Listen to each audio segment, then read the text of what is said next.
She had 48 hours before her brother figured out she was gone. Maybe less.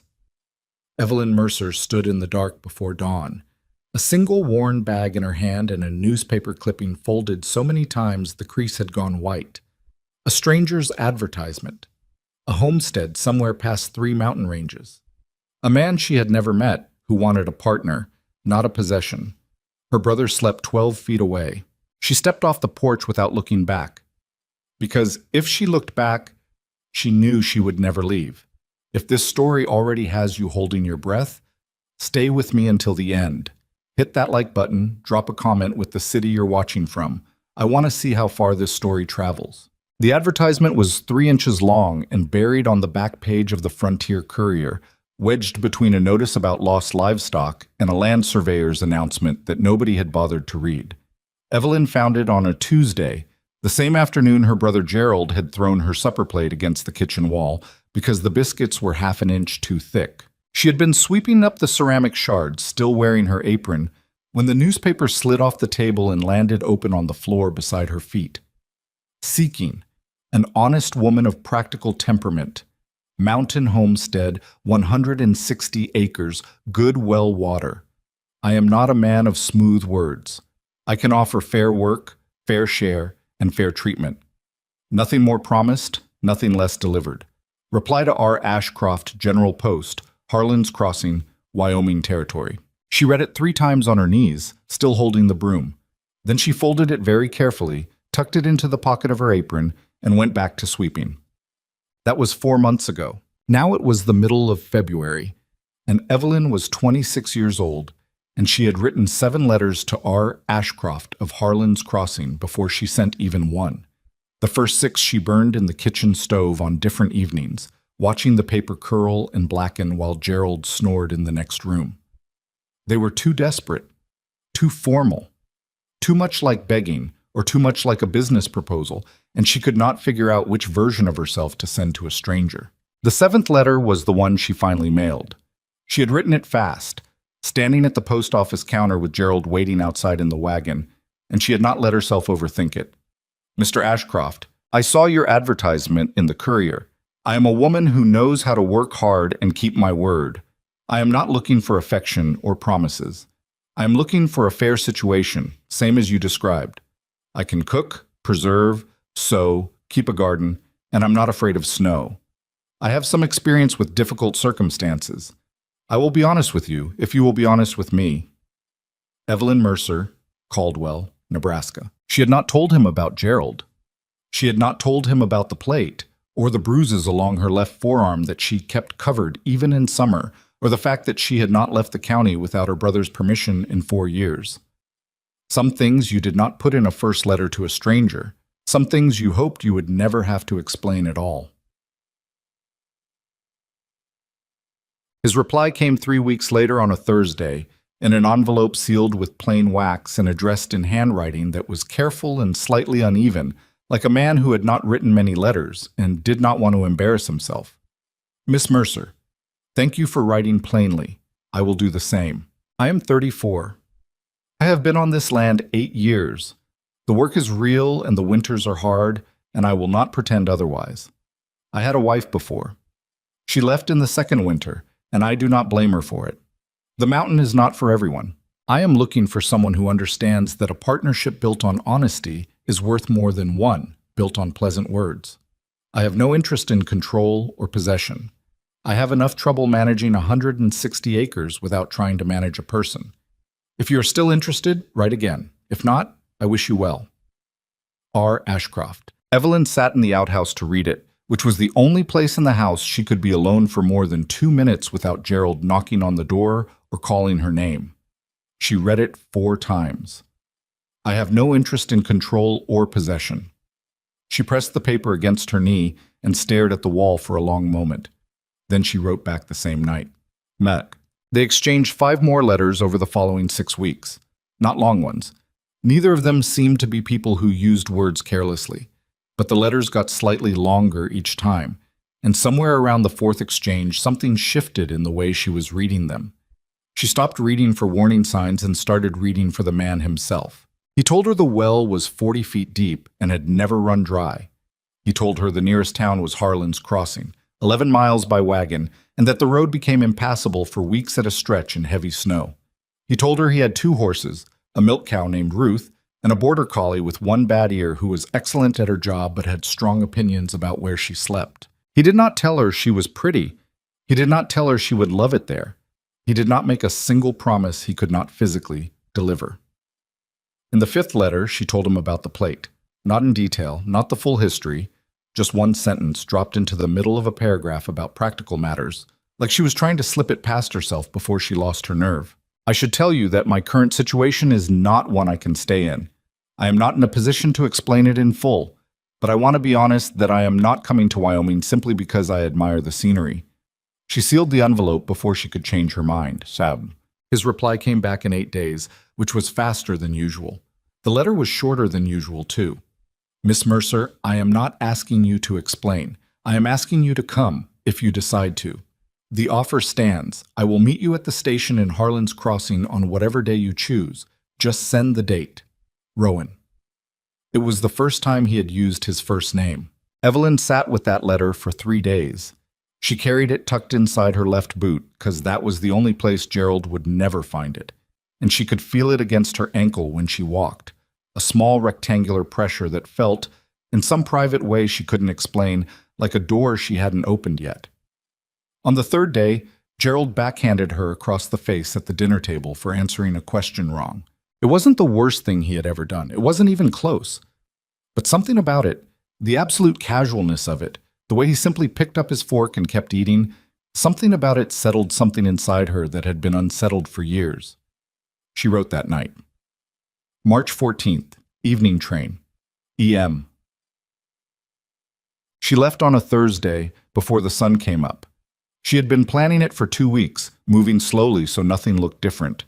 An extra jar of preserves into her bag. A second pair of wool stockings folded small. Her mother's silver thimble wrapped in a handkerchief, the only thing she owned that hadn't belonged to Gerald first. She did not take much. She had thought about taking more, but she had learned early that moving fast mattered more than moving heavy. The house was quiet. Gerald slept hard and late on weeknights, and she had made sure his supper the night before included the lamb stew he always ate too much of. She wasn't proud of it, but she wasn't sorry either. She dressed in the dark, layer by layer, pulled her boots on without sitting down, balancing against the bedpost because sitting made the floorboards creak, picked up her bag with both hands so the buckle wouldn't clank, moved through the hallway in her stocking feet, and only stopped once, at the kitchen doorway, looking at the room she had spent 4 years of her life inside. The ceramic repair on the floor tile from the plate he'd broken in November. The curtains she'd sewn herself from feed sacks because Gerald said store-bought ones were wasteful. The chair she'd stood on to hang them, her hands shaking the whole time, for reasons that had nothing to do with the height. She did not feel sentimental about any of it. She put on her boots at the front door, stepped off the porch, onto frozen ground, and walked to the road without looking back. The train ride was 22 hours. She sat in the women's car with her bag on her lap and watched Nebraska turn into Colorado, and Colorado begin to climb towards something bigger than itself. Other women slept or knitted or talked across the aisle to each other. Evelyn mostly watched the window, tracking the way the land changed, the flat prairie giving way to foothills, the foothills building slowly into real mountains, dark and enormous against a winter sky the color of iron. She was afraid. She would not have admitted that to anyone, but it was true. She was afraid of Rowan Ashcroft being nothing like his letters. She was afraid of the mountain being as brutal as he'd described. She was afraid Gerald would figure it out before she was far enough away. She was also, underneath all of that, something else. Something smaller and quieter that she did not have a practiced name for. She thought the closest word might be relief. Harlan's Crossing was not much to look at. It was a main street with a hardware store, a post office, a feed merchant, 2 saloons, and a church that looked like it needed new roof shingles. The train platform was wooden and weather-beaten, and the wind came off the mountains with a directness that felt almost personal, like it was assessing her specifically. There were maybe a dozen people on the platform when the train slowed to a stop. She didn't know what Rowan Ashcroft looked like. She realized, stepping onto the platform with her bag, that this was a thing she probably should have asked about in one of the letters, and had not. She stood near the edge of the platform and looked at the small crowd and tried to figure out which man was a solitary mountain homesteader who wrote careful letters and had a border collie with strong opinions. Miss Mercer. The voice came from her left. Not a question. A statement, careful and quiet. He was taller than she'd expected, standing with his hat in both hands in a way that looked like it was taking some effort, like he'd reminded himself to do it. Broad through the shoulders, the kind of build that came from actual work rather than intention. His face was weathered in the way that people's faces got when they spent most of their lives outdoors. Not old exactly, just marked by it. Brownish hair, going darker at the temples from cold sweat or something. A jaw that needed shaving a day ago. He had steady eyes, dark brown, and he was looking at her the way you looked at a situation you were trying to assess honestly before committing to a position. She looked right back at him the same way. "Mr. Ashcroft," she said. An awkward half-second passed between them, the specific silence of two people who had been writing to each other for months, suddenly occupying the same physical space and finding it more complicated than paper. "Train was on time," he said. "It was," she said. He nodded once, like they'd established something important. "I have the wagon. Judge Harlan does marriages on Tuesdays and Fridays. Today's a Friday." She had known that. She'd specifically chosen a Friday departure for exactly that reason.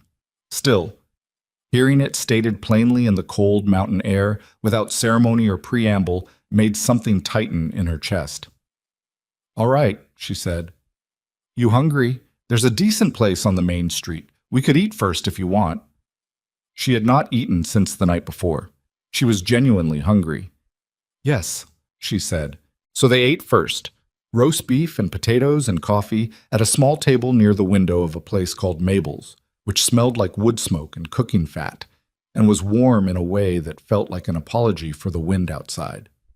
Rowan ate with methodical efficiency, the way a man ate when meals were fuel rather than occasion. He did not make conversation for its own sake, but when she asked him a question about the road up to the homestead, about the cow Ruth, about whether the well had held through the last freeze, he answered it directly and without embellishment. She appreciated that. She had spent 4 years living with a man who talked constantly and said almost nothing true. "Are you nervous?" she asked, somewhere in the middle of the potatoes. He considered it. "Some," he said. "You?" "More than some," she said. Something shifted slightly in his expression. Not quite a smile, but the near neighborhood of one. "Fair enough," he said.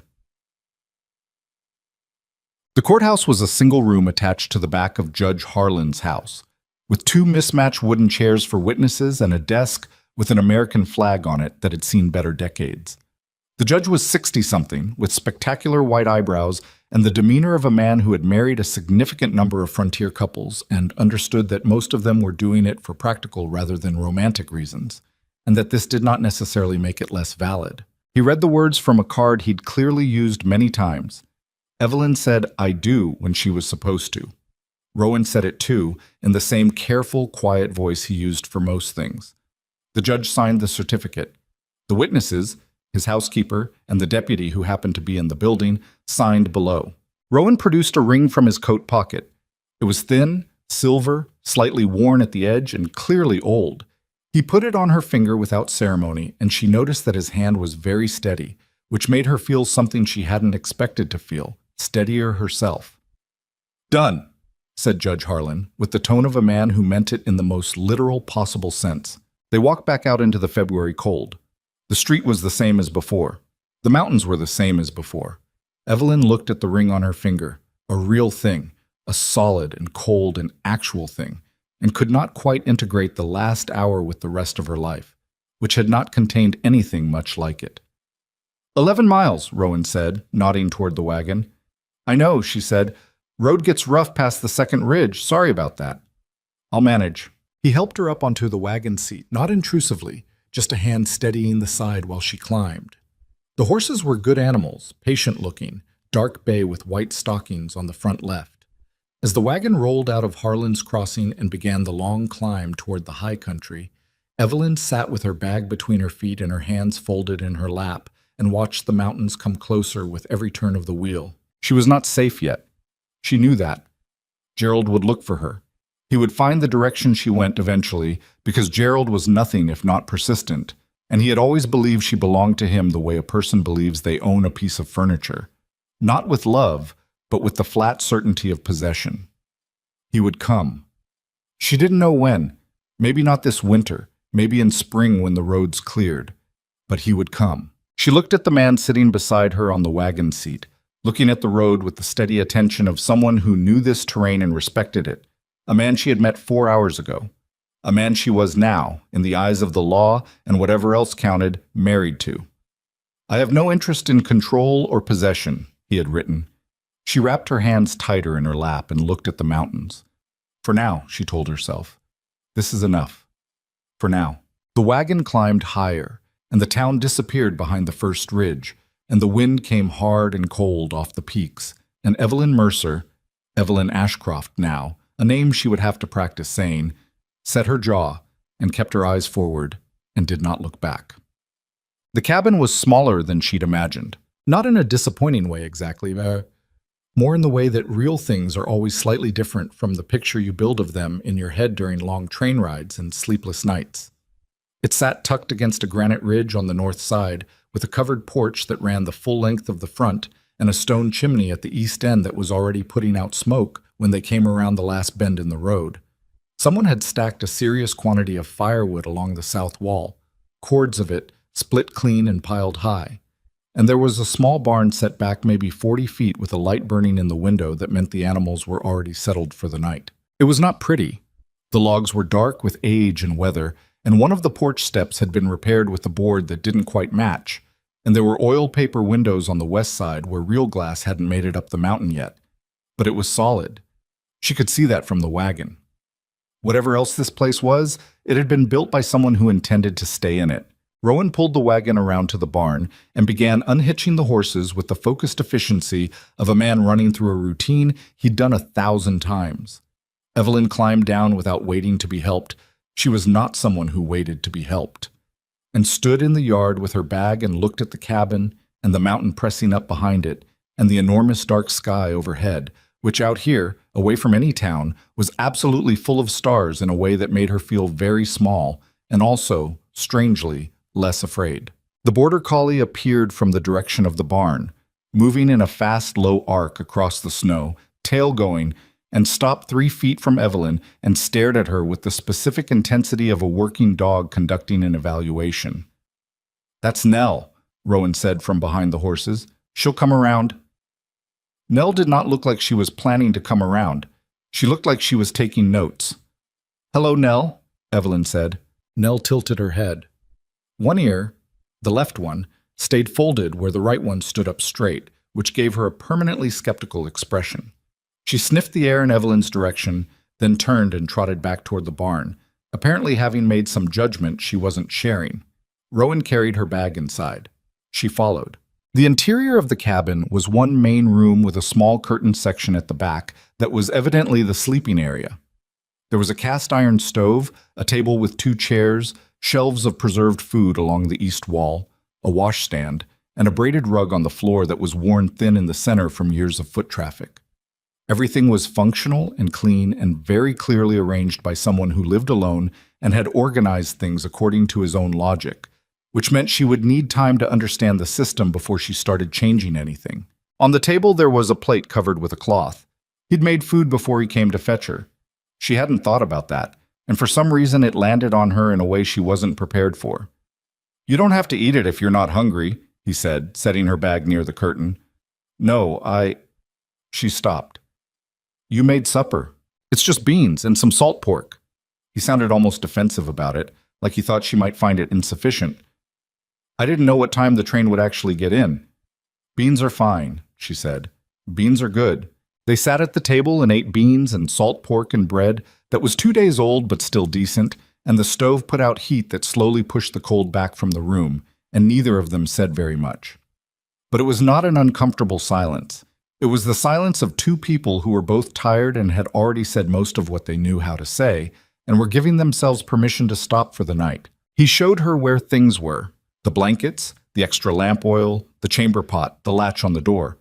with the practical thoroughness of a man who had thought about having another person in the space and wanted to get the logistics out of the way without making it strange.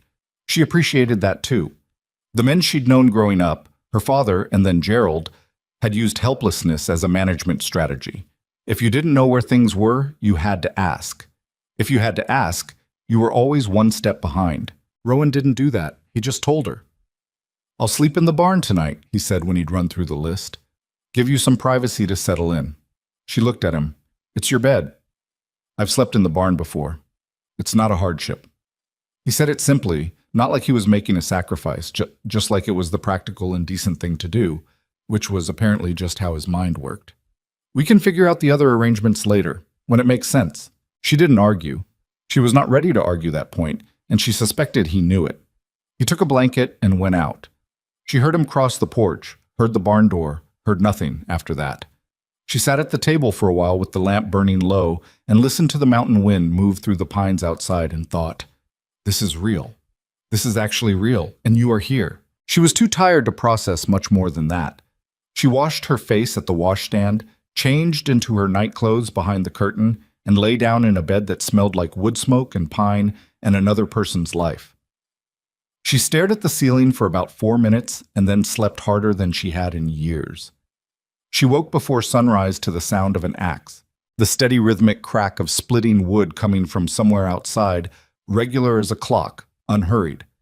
She lay there listening to it for a moment before she remembered where she was, and then when she remembered, she lay there listening to it for a moment longer while that information settled back into place. She got up, dressed, and built the fire back up in the stove from the coals he'd banked the night before. Found the coffee, found the pot, found where the water barrel was, and had coffee going by the time the axe stopped and she heard his boots on the porch steps. He came in with snow on his coat, and his cheeks red from the cold, stopped when he saw the coffee, and said nothing for a second. "Hope that's all right," she said. "More than all right," he said. That was the beginning of their mornings. It did not become easy quickly. That would be a dishonest way to tell it. The first 2 weeks were the particular awkwardness of two adults who did not know each other trying to share a space without getting in each other's way, which mostly meant they got in each other's way constantly and navigated it with varying degrees of grace. She moved his gear off the table to sweep under it, and he came in looking for a tool and found it gone, and stood there with a look on his face that he controlled quickly, but not quite quickly enough. She tried to fix a loose hinge on the cabinet door and bent the pin, and could not get it back in properly, and spent 40 frustrating minutes on it before he appeared in the doorway, assessed the situation without comment, found a pair of pliers, and fixed it in 90 seconds. "Thank you," she said, meaning it but sounding stiffer than she meant. "It's a tricky pin," he said. "I've fought that thing myself." Small things. Small negotiations. She washed her clothes on Monday. He washed his on Thursday.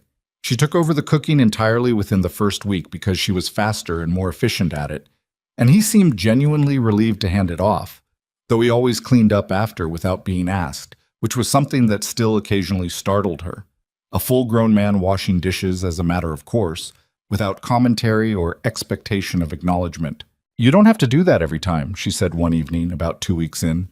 He looked at the pot he was scrubbing. "I make half the mess." "I know, but—" She stopped, because she realized she was about to argue against a man doing his fair share of the work, which was not something she'd ever had to argue against before and which struck her, when she thought about it, as being a fairly specific symptom of her previous life. He glanced at her when she stopped mid-sentence. "But what?" "Nothing," she said. "Never mind." He went back to scrubbing. She went back to mending the tear in his coat that had caught on a fence nail. Neither of them said anything for a few minutes. "You're waiting for something to go wrong," he said. Not accusatory, just a statement. She kept her eyes on the coat. "What makes you say that?" "Way you look sometimes, like you're calculating the exits." She stopped sewing, set the coat down in her lap, looked at the lamp on the table. "Old habit," she said, which was true as far as it went, and also the understatement of the last 4 years of her life. He didn't push. He rinsed the pot, set it on the rack, dried his hands on the cloth hanging by the stove. "Room to be cautious," he said. "Makes sense." And that was all he said about it. That was something she came to understand about Rowan Ashcroft over those first weeks. He had opinions. He had them about a lot of things. He was not a man without positions or convictions, but he did not volunteer them on other people's lives unless he was asked, and he seemed genuinely able to tolerate not knowing something about a person without needing to pry it out of them. It was a quality she had encountered so rarely that she kept waiting for it to reveal itself as performance, for him to get frustrated one day and want more from her than she was giving. He didn't. The winter bore down hard through March. The storms that came off the high peaks were not like Nebraska storms. They were heavier, more committed, the kind that could bury a fence line overnight and make the familiar landscape unrecognizable by morning. The temperature dropped so far below zero on the worst nights that she could hear the wood in the cabin walls contracting, little popping sounds that she'd startled at the first few times before she understood what they were. Rowan taught her things, not in a patronizing way, not like she was a student who needed correcting, more like a colleague who had information relevant to her survival and saw no reason to withhold it. He showed her how to read the sky in the late afternoon for what the night would bring. He showed her the snowshoes hanging in the barn and how to fasten them, and walked with her along the ridge trail on a clear day so she would know the path when visibility dropped. He showed her how to check the animal's water in freezing temperatures, and how to pack a kit if she ever needed to leave the cabin fast and couldn't wait. That last part caught her. "Leave fast," she repeated. "For what reason?" "Wildfire in summer. Flash flood if the snowmelt comes wrong. Tree coming down on the roof." He paused. "Or other reasons." She understood other reasons and didn't ask him to explain it further. He had read between the lines of her letter. He had done that from the beginning. One afternoon in mid-March, when a storm had locked them inside for the third straight day, she found herself at the window watching the snow come sideways past the glass, and suddenly, without planning to, she started talking. Not about everything, but more than she'd said to anyone in years. She told him about her father, who had been decent enough until he wasn't, and the way the household had reorganized itself around Gerald's temper after their father died, like water finding the lowest point in a landscape. She told him about the plate. She told him she had not left the county without permission in 4 years. She told him about the 7 letters she burned before she sent the one that reached him. She told it to the window, mostly, because looking at him while she said it was harder, and he seemed to understand that because he stayed at the table and didn't move toward her or make sounds meant to be soothing. He just listened. When she stopped, the wind was still going and the fire was still going, and neither of those things had changed. "Gerald," he said. "That's his name." "Yes." "Will he look for you?" She had been waiting for this question for a month. "Yes," she said. He was quiet for a moment. "All right," he said. "All right," she repeated. "That's all you've got?" "What would you like me to say?" She turned from the window. He was looking at her steadily across the table, his hands flat on the surface, the same way he looked at a section of fence that needed repair, not afraid of it, just measuring what the job was going to require. "I don't know," she said honestly. "I'm not going to pretend it's nothing," he said, "and I'm not going to pretend I can fix it by myself either." He paused. "But I'm also not going to tell you to leave because of it, if that's what you're worried about." She had been worried about that. She hadn't admitted it to herself in clear language until he said it, but yes. Underneath everything, that had been part of the weight she was carrying. The fear that if he knew the full shape of the problem he'd signed up for, he'd decide the transaction wasn't worth the risk. He wasn't going to decide that. She turned back to the window. The storm was still running hard against the glass. "He'll come in spring," she said. "Probably, when the roads are clear." "Then we have until spring," Rowan said. "To do what?" "To be ready." He said it simply. No drama in it, just a man accounting for a fact and moving to the practical response. She looked at him over her shoulder. "You're not angry. Should I be?" Most men would be. That I brought this to their door. He seemed to consider that for a moment, turning it over. "You didn't bring it," he said finally. "He'll bring it. That's a different thing." She didn't have anything to say to that, so she didn't say anything, and he went back to whatever he'd been working on, and the storm kept going outside, and Nell was curled on her side in front of the stove with both eyes closed and her bad ear flopped loose, and the cabin held. Something shifted after that conversation, though not in any dramatic way. It was not like a door opened or a wall came down. Those were the kinds of descriptions she would have distrusted because things didn't work like that, not in her experience. It was more that a certain amount of energy she had been spending on concealment became available for other things, small things. She stopped measuring the distance between herself and the door every time he walked in. She stopped sleeping in layers of clothing she could move fast in if she had to. She started waking up and knowing immediately, without a half-second of panic calculation, exactly where she was. By April, Rowan had quietly and without announcement expanded what he was teaching her to include things she had not expected. He brought the rifle in from the barn and cleaned it at the table one afternoon and said, "You know how to shoot?" "Some," she said. She had handled her father's old Springfield a handful of times, years ago. "Different gun," he said. "Want to learn it?" "Yes," she said. They practiced on fence posts at the edge of the property line, twice a week, when the weather allowed. She was not a natural shot. She was not going to pretend she was. Her first dozen rounds went anywhere but where she aimed them, and she had a bruise on her shoulder from the recoil for the better part of a week. But she got better at it. She got better at it with the same methodical stubbornness she brought to everything she decided was worth learning. And by the end of April, she could hit what she aimed at often enough to be useful. He never said "good job" or "I'm proud of you." He said things like, "You're anticipating the trigger, try not to," and "better." And once, memorably, that was a decent shot, which from Rowan, she was coming to understand, was approximately the equivalent of anyone else throwing a celebration. She almost smiled at him when he said it. Almost. What she did not expect, what she had genuinely not included in any version of this future she'd constructed in her head during those cold Nebraska nights, was that she might like him. Not as a transaction, not as a relief.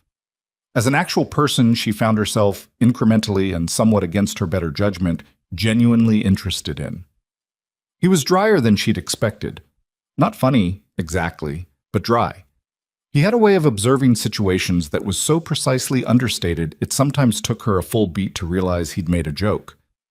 He read in the evenings, serious books mostly, history and surveying texts, but also sometimes cheap paperback novels that he'd clearly bought in town and was slightly embarrassed about, in the way someone could be embarrassed without actually being willing to stop doing the thing. She found a stack of them behind the flour sacks one afternoon.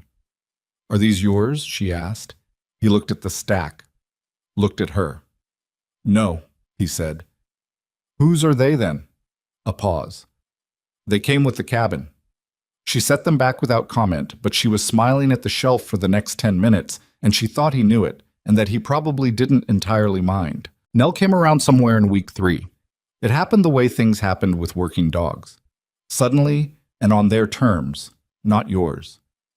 Evelyn was sitting on the porch one evening in a brief window of clear weather, watching the light go off the peaks, and Nell jumped up onto the bench beside her and lay down with her head on Evelyn's knee and sighed the enormous sigh of a dog who has decided a thing and is done deliberating about it. Evelyn sat very still for a second, not wanting to disturb whatever fragile agreement was being made. Then she put her hand on the dog's side and felt the steady rise and fall of breathing and the warmth of living fur through the cold air, and something in her chest eased open just a little. She was still afraid. She should be clear about that. The fear did not leave. Gerald was still out there in the flat country to the east, and she knew him well enough to know he did not let things go, and spring was coming with the particular inevitability of seasons. The mountains did not change that, but there was something else alongside it now, something she was still finding words for. The cold was real, and the work was hard, and she had made a life with a near stranger in a cabin on the side of a mountain, and it was not soft or easy or anything like the domestic safety other women sometimes described. It was rough and demanding, and there were days when everything ached, and the weather was brutal, and she burned supper and dropped a full jar of preserves, and Rowan got a bad cut on his hand from a fence wire and was surly about it for 2 days, because he was human and not a saint.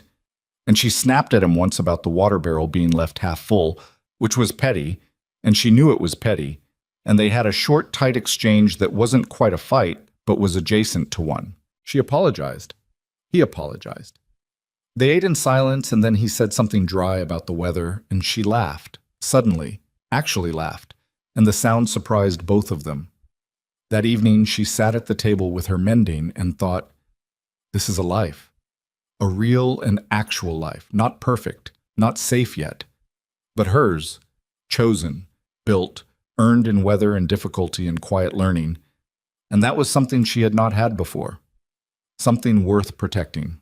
She looked at the rifle on the wall and thought of Gerald, somewhere still and waiting, and thought of Rowan in the barn checking on Ruth, and thought of Nell asleep in front of the stove. She pulled the thread through the hem of the coat and set another careful stitch and kept her hand steady. Spring was coming. She would be ready. Spring did not arrive gently on the mountain. It came in fits and reversals. A week of thaw, followed by a hard freeze that locked everything back under a fresh skin of ice, then another thaw, then 3 days of snow so dense and wet it broke 2 of the younger pine branches along the north side of the property and buried the fence line on the east pasture under 18 inches. By the time genuine warmth began to hold through the afternoons in early May, Evelyn had stopped expecting it to last. She had learned to treat good weather on the mountain the way she treated most good things, with appreciation and no assumptions about duration. She had also learned to read the road. From the ridge above the cabin, on clear days, you could see the lower switchbacks for nearly 2 miles before they curved behind the granite face and disappeared. Rowan had shown her that vantage point back in March, pointing out the specific landmarks, the lightning-split juniper at the first bend, the dry creek crossing, the place where the road widened enough for 2 wagons to pass each other. He had shown her without making a production of why he was showing her, and she had memorized it without asking why he thought she needed to know. She went up there on Monday mornings, usually, just to look. She did not tell herself she was watching for Gerald.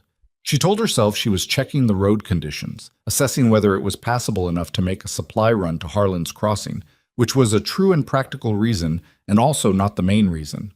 Rowan knew. He never said so directly, but she caught him watching her come down from the ridge once, and the look on his face was not a question. It was a man giving someone else room to do what they needed to do. May came and turned and started into itself, and nothing happened. She began cautiously to breathe differently. She started a kitchen garden on the south-facing slope below the cabin, turning the soil with the heavy fork while Nell supervised from a nearby rock with professional skepticism. She planted beans and turnips and the herb seeds she'd brought from Nebraska in a folded paper packet, sage and thyme, and a stubborn variety of parsley that her mother had grown and that she'd been carrying in her coat pocket for months, like a small inheritance. She got the seedlings into the ground and watered them from the bucket, and looked at the thin green lines of new growth in the dark soil and felt, in a specific and uncomplicated way, like she had staked a claim on something. Rowan was cutting hay on the lower meadow that same afternoon. She could hear the rhythm of his work from the garden. The mountain was loud in spring, meltwater running in every shallow channel, birds asserting territory from every available tree, the wind through the high pines with that particular sound that she had come to know as the background of her days. She put her hands in the dirt and listened to all of it. That evening he came in for supper with a piece of news. "Saw Hector Vargas on the lower road this afternoon," he said, washing his hands at the basin. Hector was a rancher whose property began about 4 miles below theirs, and who served, by general mountain consensus, as the primary distribution point for any information moving through the area. He said there was a man in Harlan's Crossing last week, asking around about the Ashcroft place. Evelyn set down the spoon she was holding. The kitchen went quiet except for the stove. "What kind of man?" she said. "Nebraska man," from the sound of it. Well-dressed. Hector said he had a way about him that Mabel didn't like. He said it without looking at her, still focused on drying his hands, which she understood was his way of making the information available without making it into a performance. Mabel's hard to put off. Evelyn knew about Mabel. She had eaten at Mabel's on the day she arrived. Mabel was a broad, sharp-tongued woman in her 50s who ran her establishment like a diplomat running a small country, and who had the particular capacity of a person who had seen a great deal of human behavior to recognize quickly when something was off. "Did he find out where we are?" Hector says Mabel told him the Ashcroft place was on the high road past the second ridge, and that the road wasn't passable until June. He paused. "Road's been passable since the 15th. She understood what that meant. Mabel had lied for them. She had never met Mabel properly, had only eaten in her dining room for 40 minutes on a February afternoon, and Mabel had lied for them anyway, which was either generosity or the specific loyalty that frontier women extended to each other without requiring full knowledge of the circumstances. "He'll ask someone else," Evelyn said. "Probably." Rowan hung the cloth back on its hook. "Yes. So we have time, not much. A week. Maybe 2. He turned to face her. "We can go to Harlan's Crossing, speak to the sheriff, file something official about the situation." "Gerald has money," she said. "The sheriff in Caldwell took his side on 2 separate occasions when neighbors complained about him. This isn't Caldwell. Tom Wills has been sheriff here for 11 years, and he's not a man who takes direction from money." He said it with the confidence of someone speaking about a person he knew, not as an abstract claim about the goodness of institutions. "But it's your call. I'm not going to push you toward anything you're not comfortable with." She sat with that for a moment. Through the window she could see the evening light going off the high peaks, the particular orange-pink light of spring evenings that she had come to look for every day at this hour. She thought about Tom Wills, who she had never met. She thought about Gerald, who she knew with a thoroughness that came from years of living inside his particular logic.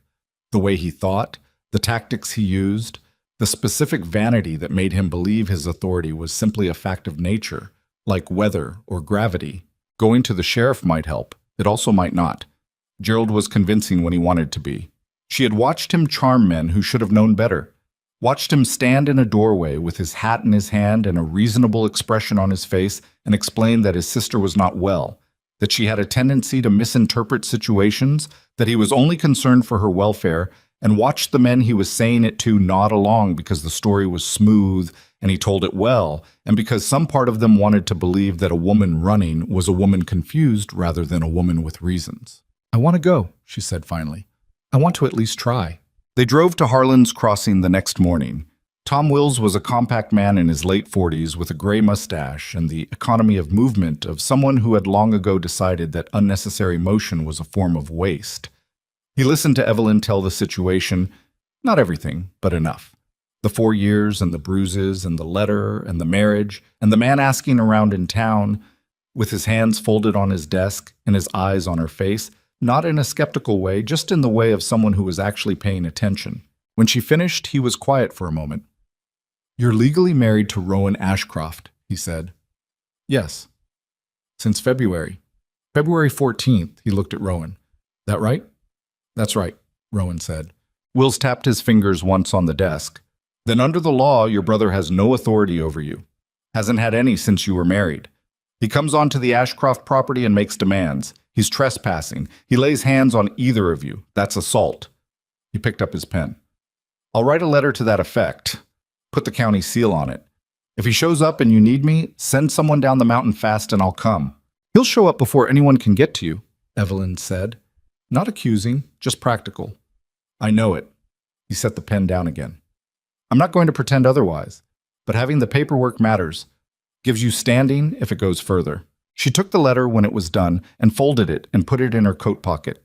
Rowan thanked the sheriff. They drove back up the mountain without talking much.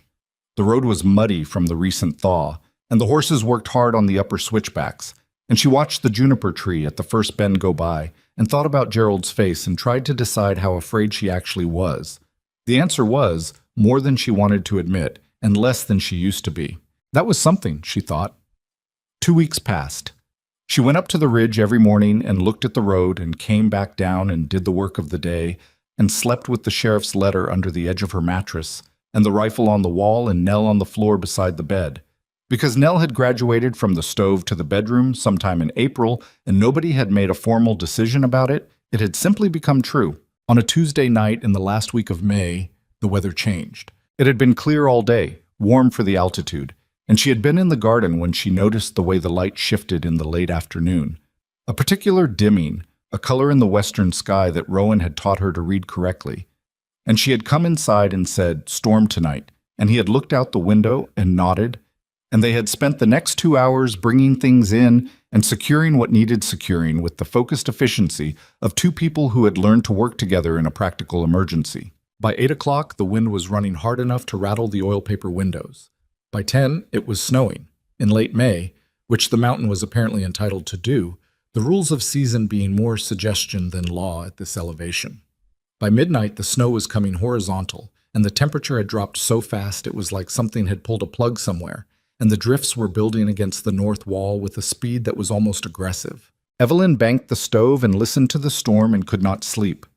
She lay in the dark with her eyes open and listened to the wind and listened to Nell breathing on the floor and listened for anything underneath the storm that wasn't the storm. At some point she slept. She wasn't sure when. She woke at what felt like 4 in the morning, maybe earlier, in the absolute dark before any hint of dawn, and lay still with her eyes open and her heart already elevated before she knew why. Then she knew. Hoofbeats. Under the wind, which was still going hard and loud and constant, but under it, at a register the wind didn't make, the specific weight and pattern of a horse moving on frozen ground. Not Rowan's horses, which were in the barn and whose sound she knew by now from inside the cabin. Something coming from below. From the road. She was out of bed before she finished processing it, dressed in the dark, the same way she'd dressed in Nebraska in February, layer by feel in the black, without sitting down, without making more sound than necessary. Different circumstances, same muscle memory. She took the rifle off the wall, checked it the way Rowan had taught her by feel without a light, and found it the way she'd left it. She moved to the curtain. Rowan was already up. He was standing at the window with his coat on over his long underwear, looking out at nothing. There was nothing to see. The snow was too heavy, but he'd heard it too. "It's him," she said. She didn't ask it as a question. He turned, looked at her, looked at the rifle. Could be a traveler who got caught in the storm. No. He held her gaze for a second and then nodded slightly. "Stay inside until we know." "Rowan." "I know," he said. He picked up his own rifle from beside the door and put his hat on and looked at her with an expression she couldn't fully read in the dark, but that had steadiness in it. "I'm going to look. I'm coming with you." "Evelyn, I'm coming with you," she said again, and something in her voice was different from the way she'd said things to him for the past 3 months, like flatter, quieter, more final. The voice of someone who has already calculated the alternatives and rejected them. He looked at her for a moment in the dark. "All right," he said. They went out together into the storm. The wind hit her immediately, full in the face, cold enough to make her eyes water, driving snow that felt more like sand than snow at that speed. She pulled her coat close and followed Rowan around the side of the cabin toward the front, toward the road, and the world beyond the small circle of the one lantern he was carrying was absolute dark and noise. The horse was at the gate. One horse, a big dark animal she didn't recognize, and on it a man who she recognized immediately, despite the 3 months in the darkness and the snow, because she had spent 4 years learning the particular set of a person's shoulders when they were in a controlled rage. Gerald. He was bigger than she'd remembered. Or not bigger, exactly, but she had been living in the absence of him for 3 months, and his absence had gradually reduced him in her memory towards something more manageable, and now here he was at full size in the real world, and the reality of him landed on her like something physical, something with weight. He had found the gate latch and was working it with gloved hands. He looked up when the lantern light reached him. For a moment no one moved.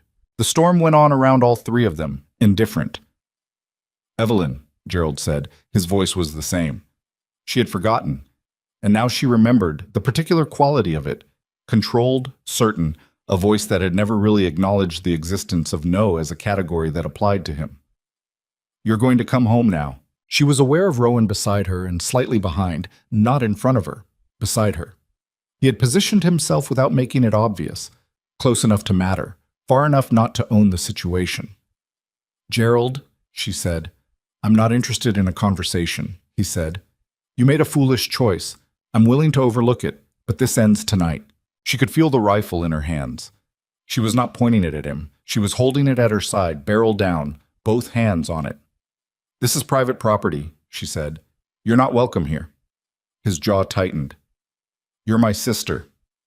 "I'm his wife," she said. "Legally, properly, in front of a judge, since February."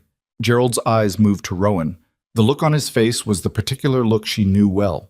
The look he used on men he was deciding how to handle, assessing weakness. "And you," he said, "are a man who took advantage of a woman in a desperate situation." Rowan said nothing for a moment. He had a way of doing that. of letting a silence run a second longer than was comfortable, not out of intimidation, but out of a refusal to let other people set the tempo of a confrontation. When he spoke, his voice was even and unhurried, and she could hear something in it she had come to recognize over these months.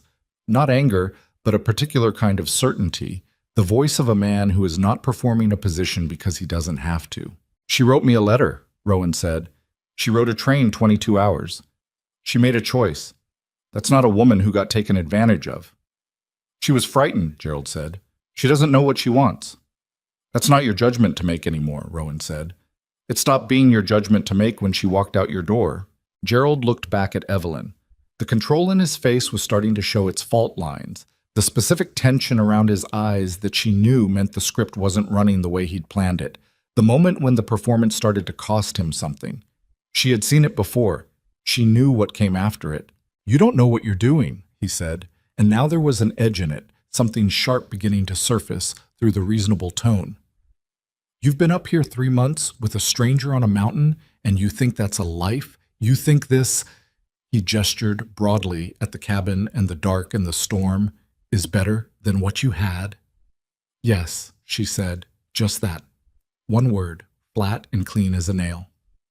"Evelyn, I'm not coming with you." She said it and felt the firmness of it in her own body, the way you feel solid ground under your feet after a long time walking uncertain terrain. "I'm not coming with you now. I'm not coming with you in the morning. I'm not coming with you in any version of tonight you've planned in your head. This is where I live. This is my home. And you are standing in front of the gate of a man's property at 4 in the morning in a snowstorm because you cannot accept that a person left you." Gerald's face changed. The reasonable mask, the one he wore for judges and sheriffs and neighbors, flipped sideways, and underneath it was what she had always known was underneath it. Not love, not even real authority, just the raw frustration of a man who had organized his entire understanding of his own importance around other people's compliance, and was now staring at non-compliance he didn't have a prepared response to. He shifted his horse sideways. It was not entirely clear what he intended to do with the movement. Maybe he intended to come through the gate anyway. Maybe he just needed to do something physical because standing still had become intolerable. Rowan stepped forward. Not aggressively, not fast, just one step, placing himself beside Evelyn so that they were standing even, shoulder to shoulder in the lantern light and the driving snow, and he said quietly, "You should turn your horse around." Gerald looked at him. "You do well to stay out of family matters." "She's my family," Rowan said. "This is my land. Those are the only 2 facts that matter right now." A long moment stretched out. The wind was running hard enough to lean into. The snow was coming so fast it was building on Gerald's shoulders and hat, and on Evelyn's, and on the ground between them, and the silence inside the storm was very loud. Gerald looked at the rifle in Evelyn's hands. She had not raised it. She was not raising it now, but she was holding it with the steadiness of someone who knew how to use it and had already decided at some point in the last 4 minutes that she was prepared to if it became necessary. Her hands were not shaking. She was distantly surprised by that. They were not shaking even a little. Something in Gerald's face went quiet in the way something goes quiet when a person finally processes information they have been refusing. The specific stillness of a man who has ridden a long way on a certainty and is standing at the destination where the certainty doesn't hold. He looked at Evelyn for a long moment. His jaw was tight, and his eyes were the eyes of someone swallowing something bitter and large. "You're making a mistake," he said. "That's mine to make," she said. He pulled the horse's head around. He did not say anything else. He did not throw a threat over his shoulder, or promise to return, or do any of the things she might have expected, because Gerald, whatever else he was not stupid, and some part of him had understood in those last minutes that the thing he had ridden up the mountain to collect was no longer available to be collected, that she had become, in 3 months on this mountain, something other than what he had left behind, something he did not have a method for. The horse moved back down the road, and the sound of hooves on frozen ground was swallowed quickly by the storm, and then there was nothing but the wind and the snow, and the 2 of them standing at the gate with the lantern swinging in the wind between them. Evelyn stood there for a long time after the sound was gone. Her legs were steady, her hands were steady. Inside, somewhere deep behind her sternum, she was shaking. But it was not the shaking of fear, or not only that. It was the shaking of a person releasing a tension they have been carrying for so long it had become part of their posture, so long they had forgotten what it felt like to stand without it. She became aware of Rowan standing beside her. She looked at him. "You didn't say much," she said. "You didn't need me to," he said. She looked back at the road, empty now, filling slowly with new snow that was covering the hoof prints already. A few more minutes and you would not know anyone had been there. "Come inside," Rowan said. "You're cold." She was cold. She hadn't noticed until now, the way you sometimes don't notice physical discomfort until the emergency is over and your body remembers it has ordinary needs. She was cold and her feet were wet, and she was standing in a snowstorm at 4 a.m. outside a cabin on a mountain in Wyoming. She had never felt more like herself in her life. She turned from the road and walked back toward the cabin, and Rowan walked beside her, and Nell met them at the door, looking put out about having been left inside, but willing to set that aside in light of the circumstances. And they went in together and closed the door on the storm. She did not sleep the rest of that night. Neither did Rowan, as far as she could tell, though they did not discuss it. They came inside and she changed out of her wet boots, and he put more wood on the stove, and they sat at the table with coffee that was too strong because she had made it by feel in the dark and not measured carefully, and the storm continued outside with the indifference of weather toward human events, and neither of them said very much for a long time. Nell had arranged herself across both their feet under the table, which she had never done before, and which felt like some kind of animal acknowledgement of the situation. "You think he'll come back?" Rowan said eventually. Not a question. "I don't know," Evelyn said, which was the honest answer. She had been turning it over since she'd come inside, trying to reconstruct Gerald's face in those last moments at the gate, trying to read what was underneath the stillness that had come over him before he turned his horse. He doesn't give up easily, but he doesn't like to lose in front of people. He had an audience tonight, even if it was just us. If he comes back, he'll want different conditions. What kind of conditions? He'll want you gone, or he'll want to catch me alone. She wrapped both hands around her coffee cup. He'll think about it. He'll decide there's a smarter approach. That's how his mind works. When something doesn't go the way he planned, he doesn't abandon the goal. He recalculates the method. Rowan was quiet, looking at the table. Then we don't give him different conditions. We can't be together every minute of every day. No, he said, but we can be smart about it. He looked up. And we can go back to Tom Wills in the morning and tell him what happened tonight. Put it on record. She nodded slowly. There was something in having said the words, "He'll want to catch me alone," out loud that made them easier to carry, which was backwards from how she had always operated, which was to say nothing to anyone and carry everything inside where it couldn't be used against her. 3 months on this mountain had been gradually undoing that habit, and she was still not entirely sure it was safe to undo it, but she was doing it anyway. "Rowan," she said. He looked at her. "Back there, at the gate." She stopped, reformulating. "When he said you took advantage of me." I remember what he said. "I need you to know that I know that's not true." She said it directly, looking at him, because it was the kind of thing that was better said than left to sit in the space between people accumulating ambiguity. "I made a decision. It was my decision to make. You didn't take anything." He held her gaze for a moment. Something moved across his face that was not quite emotion, or was emotion that he had long practice in carrying quietly, the way people did when they'd spent a lot of years without much occasion to put it somewhere. "I know," he said. "I'm saying it anyway." "I know that too," he said. "Thank you." The storm blew itself out by morning.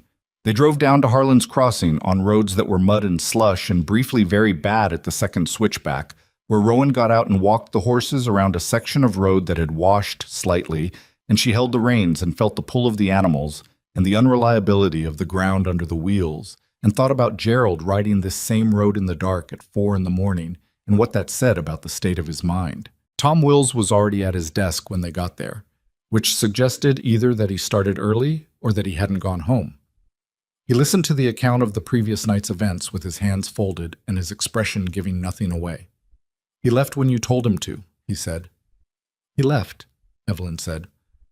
I don't know if it was because we told him to or because he decided he'd lost that particular round. Legally, it's the same thing. Wills picked up his pen and began writing. I'm adding this to the record. If he comes back and there's another incident, I want documentation that this wasn't the first visit.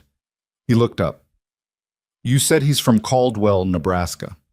Yes, traveling that far, in that weather, on what is still technically a closed road for heavy traffic. He put the pen down for a moment.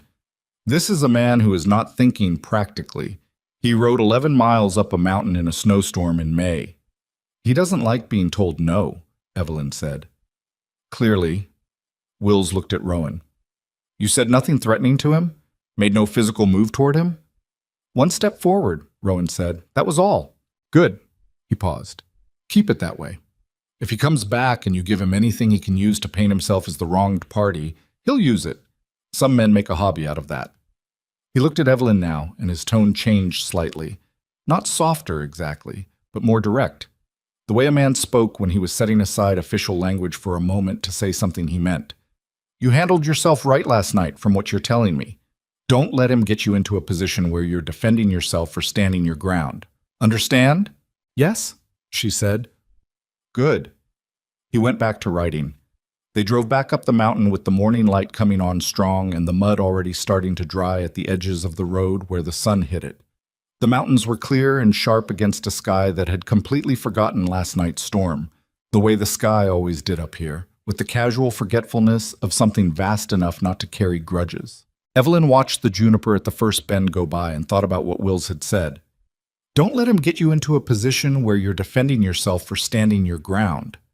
She had spent 4 years defending herself for standing her ground in small ways, for cooking something the wrong way, for answering a question too slowly, for being somewhere she wasn't supposed to be, for existing with an autonomy that hadn't been granted. The idea that she might simply refuse to do that anymore, that she could just stop, was still something her nervous system hadn't fully integrated. But it was getting there.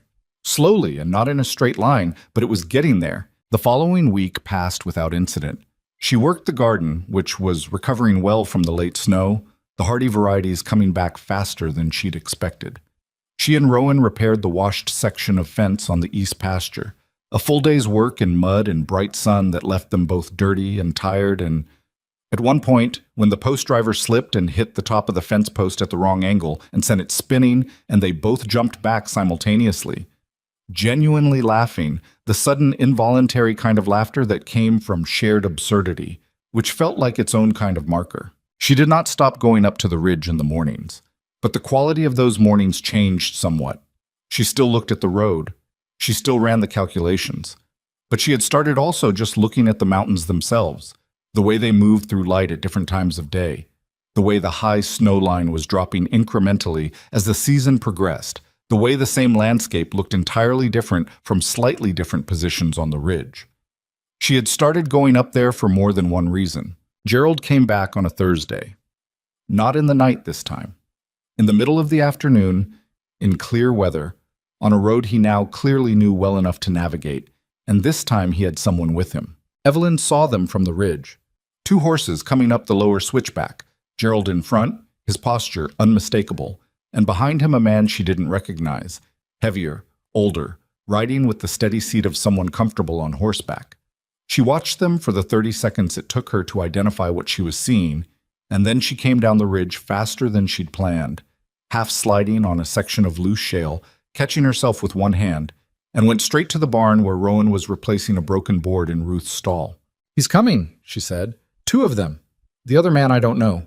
Rowan set down the hammer, looked at her once. Looked at her hand, which had caught some shale on the way down and was bleeding slightly at the palm. He handed her the cloth he'd been using for the work without comment, and she pressed it against her hand and they both went outside. She couldn't get a read on the second man until they were close enough. He was heavy and wore a good coat and carried himself with the kind of authority that didn't come from physical size, but from some expectation that rooms rearranged themselves when he entered them. He had a document of some kind in his breast pocket. She could see the edge of it. Gerald came through the gate this time. She had not latched it that morning, and this was a decision she was going to be irritated about later. He rode into the yard with the confidence of a man who had had time to prepare and had prepared, and pulled his horse up near the porch and took his hat off in a gesture that was not politeness, but strategy. "Evelyn," he said, with a warmth that had never existed in their actual relationship, and that he produced now for the benefit of the audience. "I'm glad you're looking well." She said nothing. The second man pulled up beside Gerald and looked at Rowan with an appraiser's directness. "You'd be Rowan Ashcroft," he said. "I would," Rowan said. "My name is Aldous Crane. I represent Gerald Mercer in a legal capacity." He produced the document from his breast pocket with a practiced motion. "I have here an affidavit executed in Caldwell County, Nebraska, attesting that Miss Mercer, Mrs. Ashcroft if you prefer, entered into this marriage under conditions of duress and psychological vulnerability, and that the marriage may therefore be contestable under—" "She's not under duress," Rowan said. "Mr. Ashcroft, if you'll allow me to finish—" "I'm standing here listening to you," Rowan said, in the same level tone he used for everything. "And I am telling you that what you have in your hand doesn't change the facts on the ground. She's not under duress. She's standing in her own yard. She can speak for herself." Crane's eyes moved to Evelyn. He had the practiced neutral expression of a man who charged by the hour and had therefore learned to be patient. "Mrs. Ashcroft, would you like to tell us, in your own words, whether this marriage was your choice?" "Yes," she said, without influence or coercion from Mr. Ashcroft. "Without influence or coercion from anyone," she said. "I wrote the letter. I bought the train ticket. I walked into the judge's office. Nobody made me do any of those things." Gerald's jaw tightened. She could see him working to keep the reasonable face in place. "Evie," he said, using a name he hadn't called her since she was 10 years old, deploying it now like a prop. "You were scared. You were in a bad place. I understand that. But this man is a stranger, and this is a mountain in the middle of nowhere, and you don't have to—" "Gerald." She said his name with a flatness that stopped him. "I know what you're doing.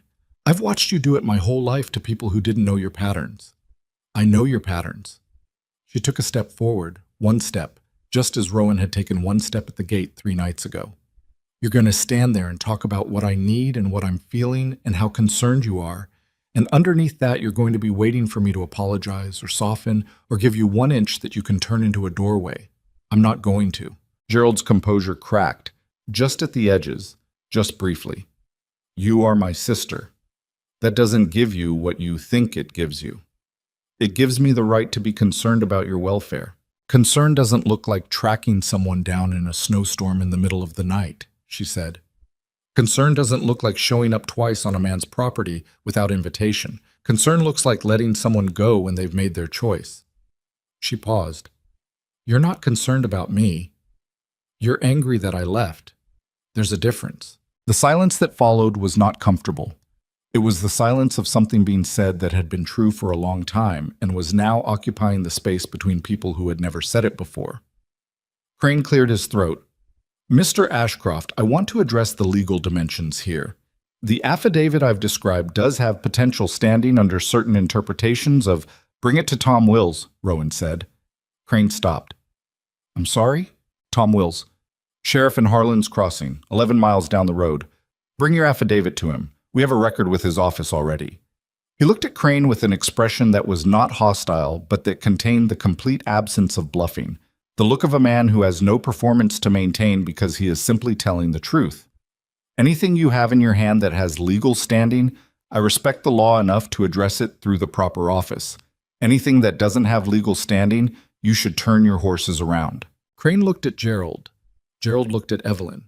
She was looking at him with the specific expression she had been building toward for 3 months without knowing it. Not angry, not frightened, not pleading, not even satisfied exactly. Just clear. The expression of a person who has come to the end of a long and exhausting road and is standing at the terminus and is simply, finally, done. "I have the sheriff's letter," she said, "filed 4 months ago and updated last week. You're on documented record as having trespassed on this property once already. If you'd like to add to that record, I'll ask you to stay where you are." Gerald looked at her for a long moment. His horse shifted under him, flicked its tail at something, settled. The mountain was quiet around them. The specific midday quiet of high country in early summer, warm and full of birdsong and the sound of water moving somewhere down the slope, entirely unconcerned with the conversation happening in the yard. Something moved through Gerald's face that she had never seen there before. Not contrition. She did not mistake it for that, because she knew him too well, and because contrition was not in his repertoire. It was something more specific and more complicated than contrition. It was the look of a man confronting the actual shape of a loss he had convinced himself was temporary. A man who had told himself for 4 months that he was coming to retrieve something that was still his, and was now standing in front of the evidence that it had never been his in the way he thought it was, had maybe never been that at all. He put his hat back on. "You'll need things," he said, incongruously, as if he were looking for any sentence that let him exit without full acknowledgement of the situation. "Winter provisions, money." "We manage," Rowan said. Gerald looked at him. It was a long look, the last real assessment of a man taking the measure of someone he had decided was an obstacle and finding the obstacle more complicated than anticipated. Rowan looked back at him with the patience of a man who had 8 years of mountain winters in him and was not particularly pressed for time. "All right," Gerald said, which was the smallest possible word for the largest possible concession. He turned his horse. Crane, reading the situation with professional efficiency, turned his as well, the affidavit going back into the breast pocket where it would presumably stay. They rode back through the gate in single file, and Evelyn stood in the yard and watched them go until they reached the first bend of the road and moved around it and were gone. She stood there for another minute after they disappeared, listening to the retreating sound of hooves on the road. The sound got smaller and smaller, and then the distance swallowed it entirely, and there was only the mountain, the same as it always was. Rowan came to stand beside her. They looked at the empty road together. "He took a lawyer," she said. "He did. Which means he's not done. Not legally, maybe." "Maybe not," Rowan said. "But today he's gone." She looked at the gate, still open, moving slightly in the breeze. She walked over and latched it properly. It was a small thing. It was also the simple act of latching a gate, of securing a boundary, of saying this is where the property begins and the rest of the world ends. It was not a small thing. She turned around and found Rowan watching her, and the look on his face was one she had not seen there before, or had not let herself see, which were not quite the same thing. It was a look that had been building for 3 months on the mountain, through coffee made too strong at dark kitchen tables, and mornings on the ridge, and an afternoon shooting at fence posts, and an evening when she had laughed suddenly and surprised them both. A look that said, "I see you, the actual you, not the you that left Nebraska, or the you that was afraid, or the you that wrote careful letters, but the you that is standing here right now, having just done what you just did." She didn't look away from it. "Your hand," he said. He nodded at her palm, where the shale cut had bled through the cloth he'd given her.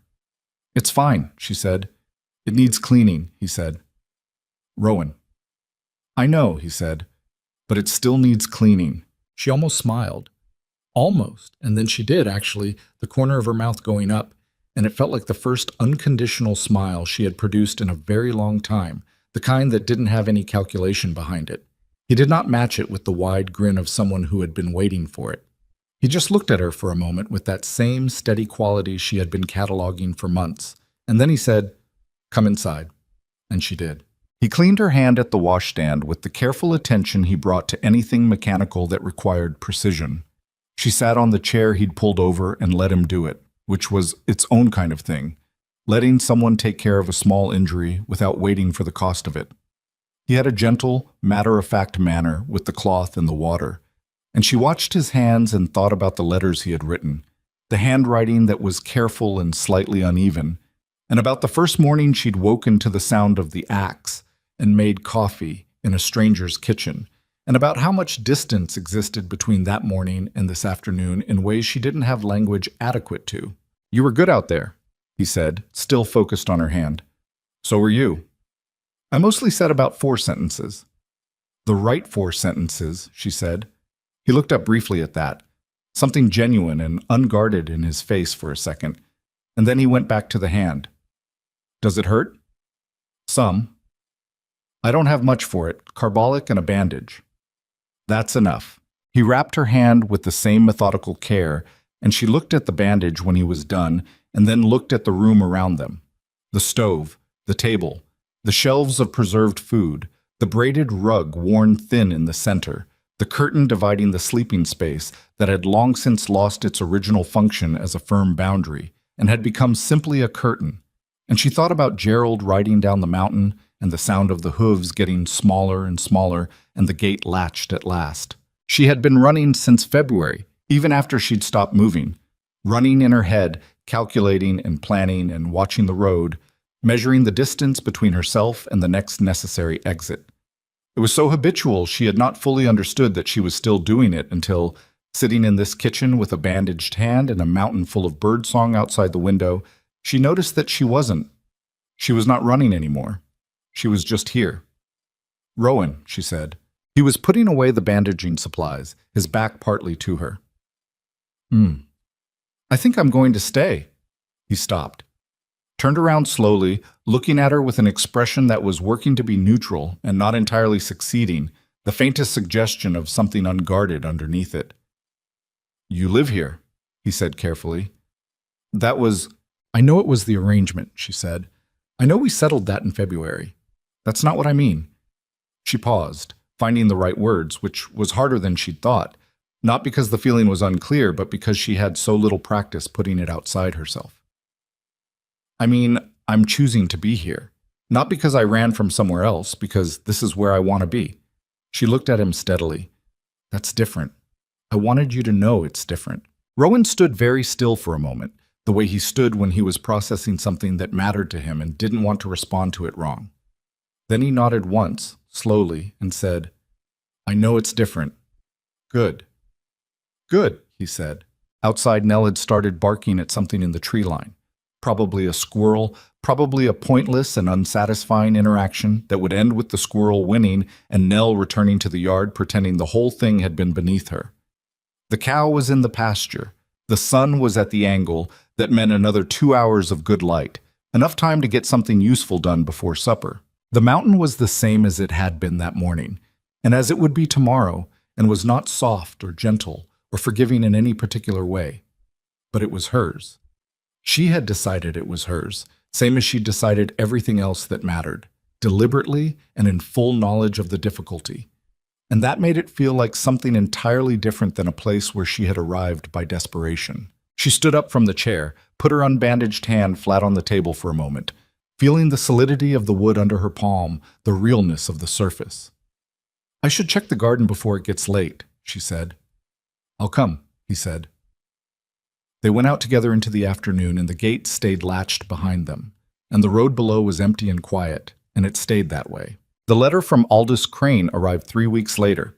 It came through the post office in Harlan's Crossing, addressed to Rowan Ashcroft, in the same careful legal handwriting she had seen on the document Crane had produced in the yard. Rowan brought it back from a supply run on a Wednesday afternoon and set it on the table without opening it, and they both looked at it for a moment the way you looked at something you had been expecting and still weren't entirely glad to see. "You want to open it, or should I?" he said. "I'll do it," she said. She opened it and read it standing at the table, and then read it again sitting down, and then set it flat on the wood, and put her hands in her lap and looked at the window. "Well," she said. "Well, what?" He withdrew the affidavit. She looked at the letter again, as if checking that the words still said what they'd said the first 2 times. "Crane. He wrote that his client has decided not to pursue the matter further and that the affidavit filed in Caldwell County has been withdrawn. He used the word withdrawn twice, which I think is a lawyer's way of making sure you understand it's done and not just paused." Rowan was quiet for a moment. "That's it?" "There's a sentence at the bottom." She picked the letter up.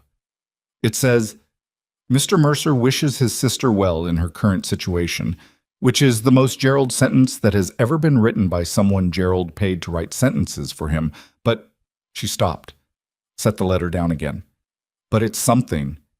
It means he talked to Crane, and Crane told him the affidavit wasn't going to hold, or that the cost of pursuing it was higher than the return, or both. Gerald responds to costs and returns. If Crane told him he couldn't win, Gerald would stop. Not because he thought he was wrong," Rowan said. "No, he'll never think he was wrong." She was clear about that, and had been for a long time. She did not expect Gerald to revise his understanding of his own authority or his sister's obligations to it. That was not how people like Gerald worked. What they did, when faced with immovable opposition, was reclassify the situation, decide that the thing they wanted wasn't worth the trouble, move the loss into a category where it didn't register as loss. But he'll let it go. For now, maybe permanently, because there's nothing to gain and he knows I know his methods and he can't use them on me the way he used to. Rowan nodded slowly. He picked up the letter, read it himself, set it back down. Tom Wills should know. Yes, we can take it Friday when we go in for supplies. All right. He picked up his coffee cup, found it empty, set it back down. How do you feel? It was a direct question, the kind he asked rarely and only when he meant it, not as social currency. She thought about it genuinely, rather than reaching for the easy answer. Like I've been waiting for a second boot to drop for 3 months, she said, and it just dropped, and it wasn't as bad as the first one. Which is not the same as being fine, but it's not nothing either. He considered that. No, he said, it's not nothing. She folded the letter and put it with the sheriff's documents in the tin box she kept on the shelf, the growing paper record of the last several months of her life, the marriage certificate, Tom Wills's letter, the incident report from Gerald's first visit, and now this withdrawal. A small archive, evidence that things had happened and been resolved, and that she had standing, legally and actually, in a life she had built herself. She put the tin box back on the shelf and went out to the garden. June had come to the mountain with an almost aggressive generosity after the brutal spring, warm days with genuine heat in the afternoon sun, the kind of heat that felt earned at this altitude, the kind you leaned into because you knew from experience it would be rude to take it for granted. The garden was doing better than she'd expected given the late snow and the general chaos of the season. The beans were climbing their poles with conviction. The parsley, her mother's stubborn parsley, the packet she'd carried in her coat pocket across state lines, had come up thick and green and smelling exactly right, and this small continuity moved her more than she could have predicted. She knelt in the dirt between the rows and pulled weeds for an hour with her hands, not wearing gloves because she liked the feel of the soil, the specificity of it, the way you could tell the difference by texture between the good dark earth and the clay subsoil that came up pale and reluctant when you dug too deep. Nell lay nearby in a patch of shade, watching with the supervisory attention of a dog who had decided that garden work was human business, but reserved the right to weigh in if anything looked wrong. She thought about Gerald, not with the old fear and not with triumph either, because neither of those felt accurate to what she actually felt, which was something more like completion. A chapter that had run longer than it should have and had now, finally, ended on the last real page rather than trailing off into nothing. She had loved Gerald once, or something that functioned like love in the way a child loves the person responsible for them, even when that person is not safe to love. She didn't hate him now. She just didn't have room for him anymore, and the room she'd been unconsciously holding had been gradually filling with other things, with this garden, with Nell, with the sound of an axe in the morning, and coffee too strong, and a man who had written her careful letters and meant every word of them. That evening she told Rowan something she hadn't told anyone. They were sitting on the porch after supper in the long summer dusk, the sky still holding light at 9 o'clock the way it did up here in June, the high peaks catching gold long after the yard had gone to shadow. Nell was on the step. The cow was a distant shape in the pasture. It was the kind of evening that asked nothing of you and gave you room to say things you'd been carrying a while. I used to think I wasn't brave, she said. Rowan looked at her from his chair. What made you think that? Because I stayed so long. She looked at the mountains. 4 years.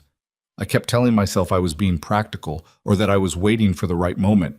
But the honest truth is that I was afraid, and I dressed the fear up as strategy because that was easier to live with. Waiting for the right moment is fear dressed up as strategy for most people, he said. That's not particular to you. I know, but I believed it about myself, that I wasn't brave, that brave women didn't need to write 7 letters before sending one, that brave women just left. She paused. I know now that's not right, but it took a long time to know it. He was quiet for a moment, the comfortable quiet she'd come to trust as genuine thought rather than indifference. I think most of the brave things people do look like stupidity or necessity from the inside, he said. They only look like bravery from the outside afterward when the outcome is known. He turned his coffee cup in his hands. You got on a train to a mountain in the middle of winter to marry a man you'd never met. From where I'm sitting, that required some nerve. It required desperation, she said.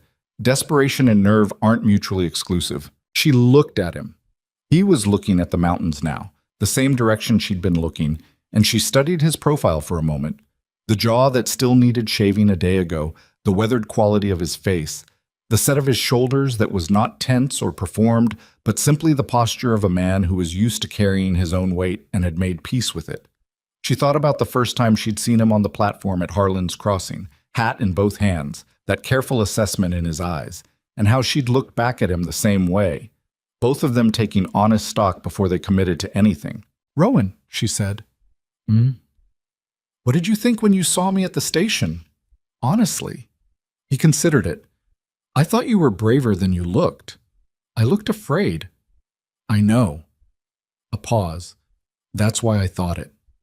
She turned back to the mountains and sat with that for a while.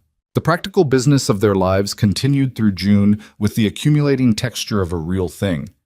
They drove into Harlan's Crossing on a Friday, filed the withdrawal letter with Tom Wills, who read it, nodded with the satisfaction of a man who has seen a situation resolved without escalating into something that required more of his time, and said, "Keep that in your records," which they already had.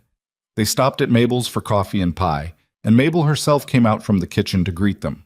A broad woman with a red face and an opinion about everything who looked at Evelyn with the frank assessment of someone who had been monitoring the situation from a distance and was pleased with the current status.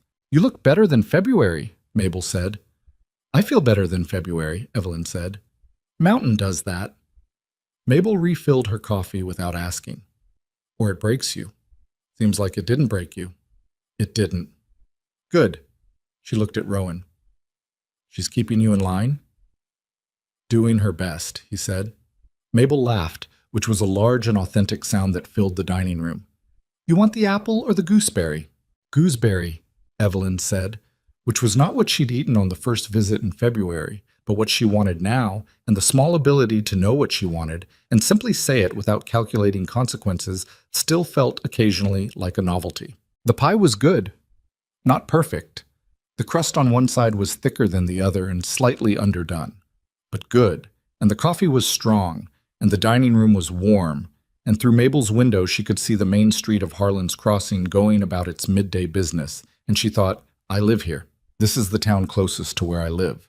It was not a large thought, but it was a real one. News traveled in small mountain communities the way water traveled in the spring, finding every available channel.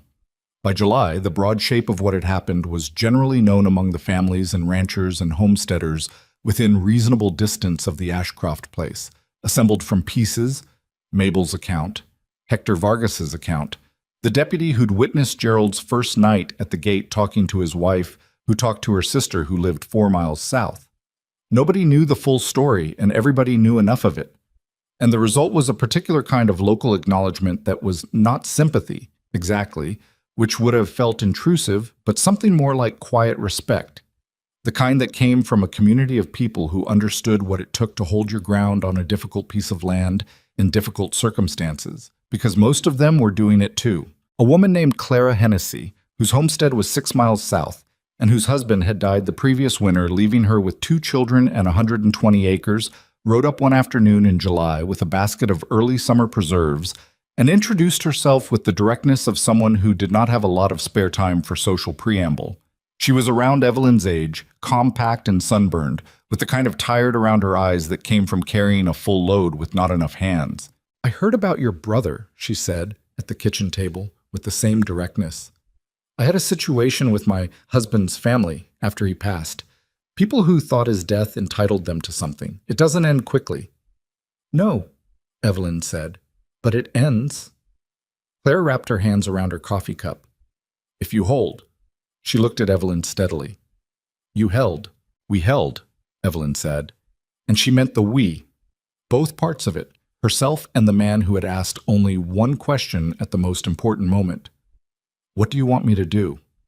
She had not understood, until she said it, how much the word we had changed in her mouth over the last 6 months, how it had gone from being a word she used carefully, aware of its implications, to being a word that simply described the facts of her life. Clara stayed for 2 hours and left with a jar of Evelyn's sage from the garden, and came back the following week with her older child, a girl of 9 named May, who was serious and competent in the way that children became serious and competent when circumstances required it of them, and who spent the afternoon helping Evelyn in the garden with a thoroughness that put most adults to shame. Things grew from that.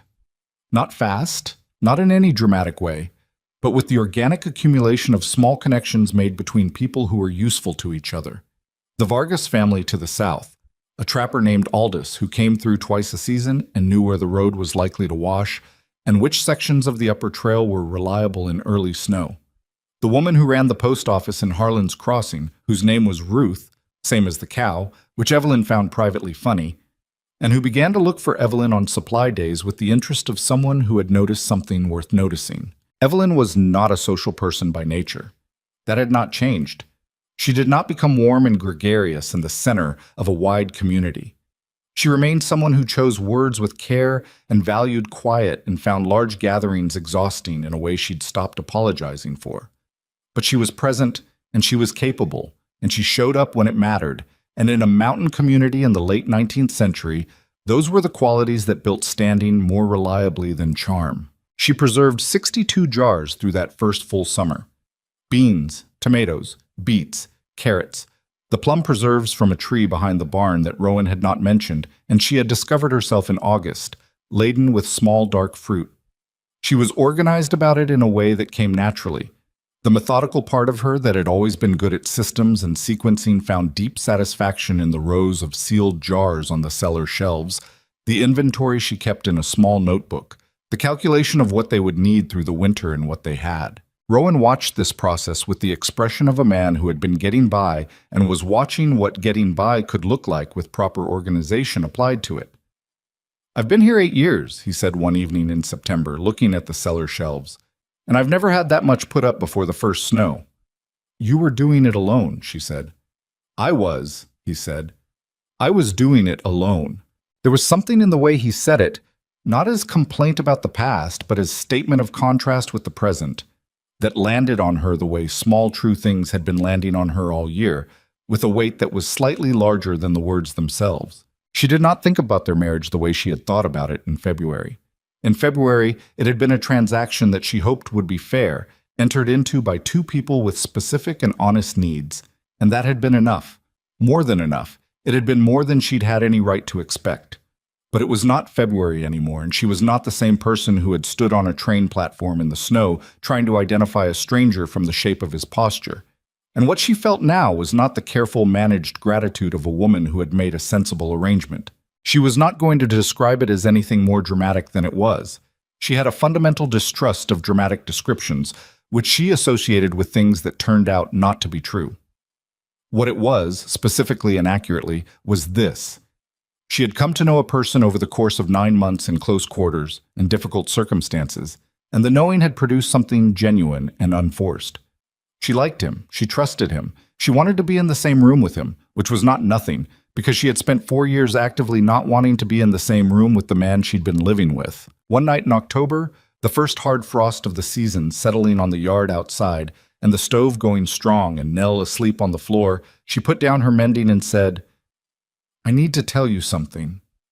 Rowan looked up from the surveying text he'd been reading. Waited. "I'm not afraid anymore," she said. "Of this. Of you." She looked at the fire through the grate of the stove. "I was for a long time.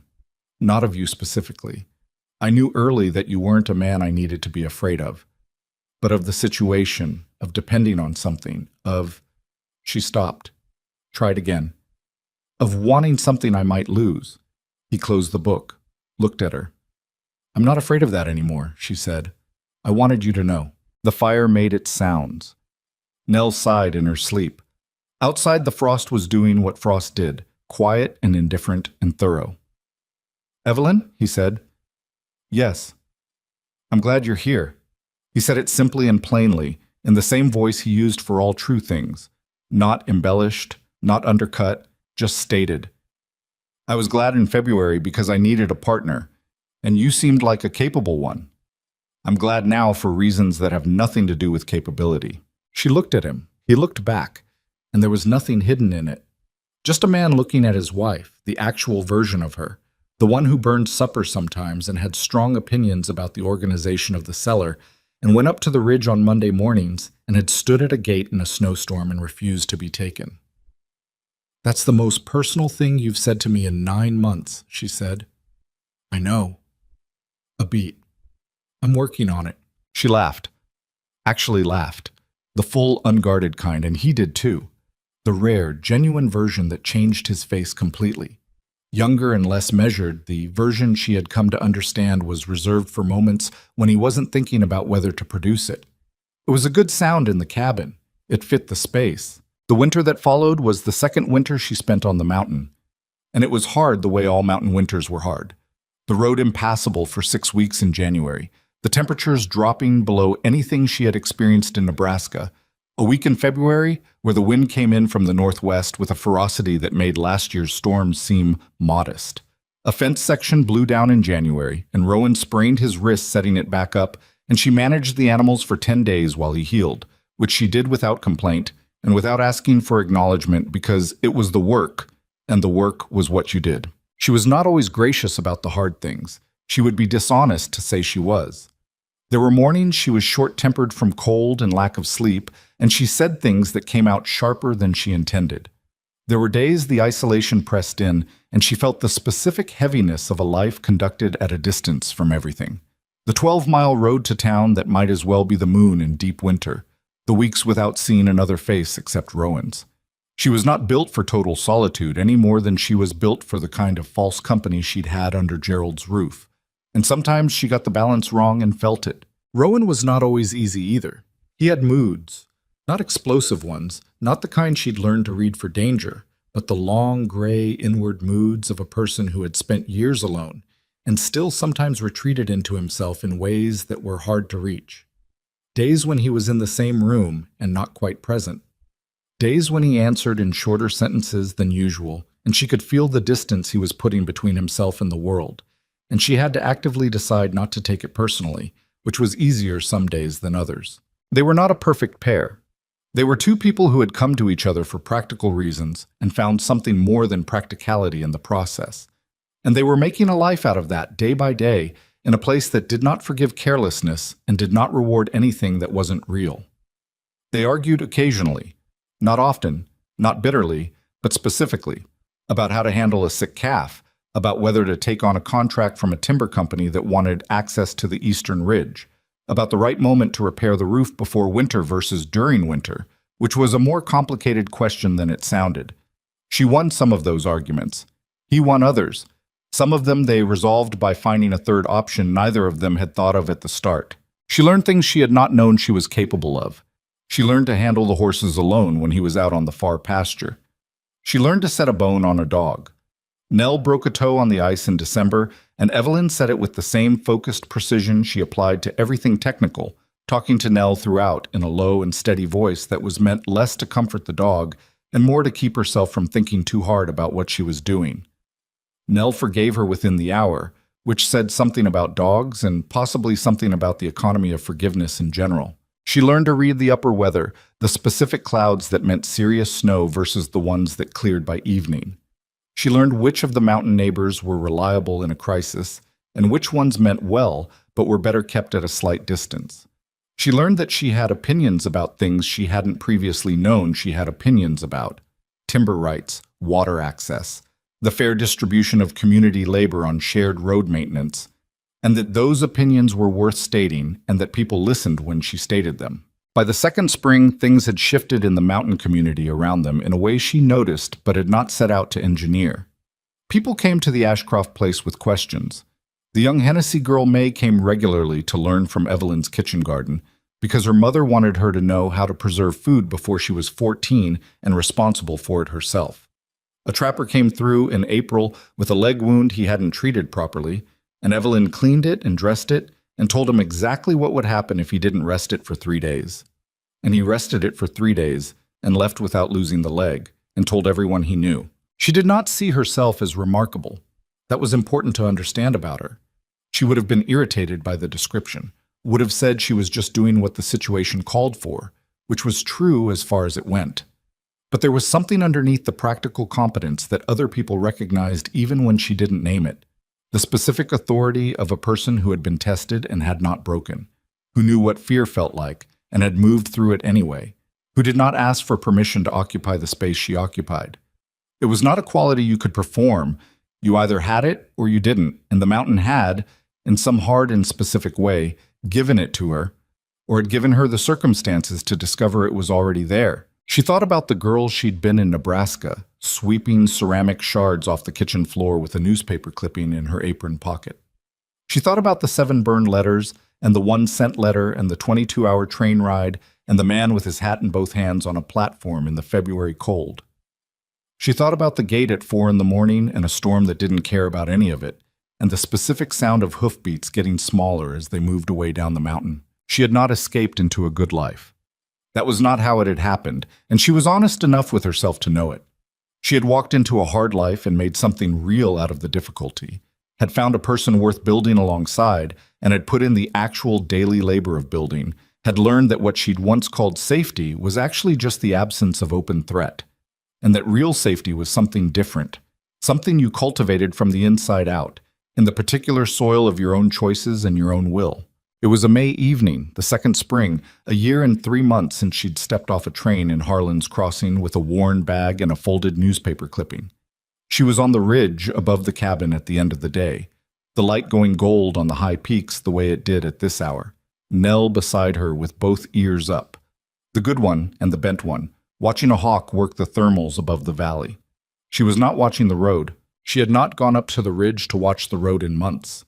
She had gone up because she liked it, because the view was worth the climb, because there was something about standing at elevation with the whole of the country spread out below that put things in proportion in a way that was useful to her mind. She went up because it was hers to go up to, because the mountain was hers, and not in the possessive way that Gerald had once thought people and things were his, but in the true way, the way that a place becomes yours through years of knowing it in all its conditions, through having been tested by it and having stayed. Below the cabin, Rowan was doing something at the fence line. She could see the distant motion of him, too far to call to, just the shape of a man doing the ordinary work of a life that was real. The garden was in. The cellar was stocked to a level that no longer worried her, even when she thought about a hard winter. There were 62 jars from last year, and she would put up more this summer, and it would be enough, and she knew it would be enough because she had learned enough by now to know the difference. She stood on the ridge in the May evening and looked at the mountains and did not think about Nebraska or Gerald or the ceramic shards on the kitchen floor. She thought about tomorrow's work and the state of the east pasture fence and whether Clara Hennessy's girl May would come this week to learn the next step of the preserving process. She thought about Rowan's shoulder, which had been bothering him since the fence repair in March, and which she was going to make him stop ignoring. Small thoughts. Ordinary thoughts.